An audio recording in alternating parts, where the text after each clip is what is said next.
पश्चिम बंगाल की सियासत में एक बार फिर वही पुराना सवाल गूंज रहा है।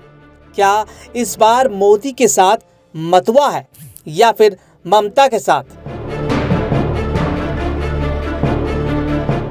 या अगर ये भी पूछे कि टीएमसी के साथ मतवा ने खेला कर दिया तो ये भी गलत नहीं होगा। चुनावी मौसम में हर कदम, हर तस्वीर और हर बयान एक बड़े राजनीतिक संकेत में बदल जाता है।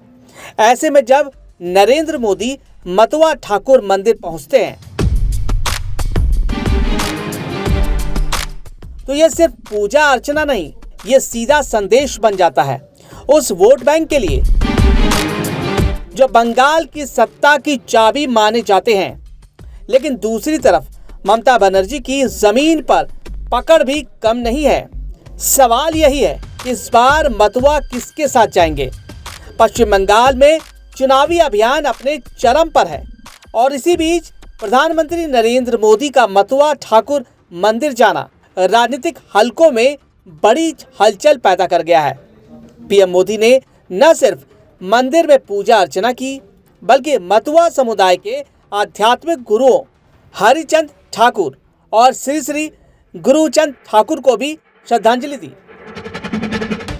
सोशल मीडिया पर शेयर की गई उनकी तस्वीरें और संदेश साफ तौर पर ये दिखाते हैं कि बीजेपी इस समुदाय को लेकर कितनी गंभीर है।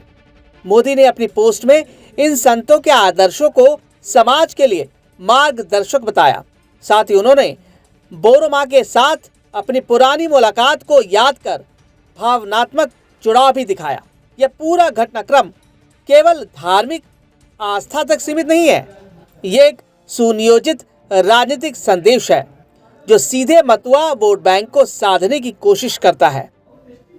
नदिया जिले जहां ये मंदिर स्थित है, बंगाल की राजनीति का सबसे संवेदनशील इलाका माना जाता है। बांग्लादेश सीमा से सटा ये क्षेत्र हर चुनाव में सत्ता की दिशा तय करने में अहम भूमिका निभाता है।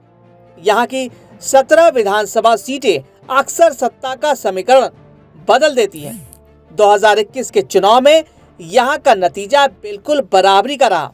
बीजेपी ने 9 सीटें जीती जबकि टीएमसी ने 8 सीटों पर कब्जा जमाया, यानी नदिया पूरी तरह 50-50 बन गया। मतवा समुदाय इस जिले में निर्णायक भूमिका निभाता है। ये समुदाय लंबे वक्त से बीजेपी के साथ जुड़ा माना जा रहा है, खासकर नागरिकता संशोधन कानून सीएए जैसे मुद्दों के बाद। लेकिन इस बार तस्वीर थोड़ी बदलती नजर आ रही है। एसआईआर यानी कि स्पेशल इंटेंसिव रिवीजन प्रक्रिया के दौरान बड़ी संख्या में वोटर लिस्ट से नाम कटने की खबरों ने इस समुदाय के बीच असमंजस और नाराजगी पैदा कर दी।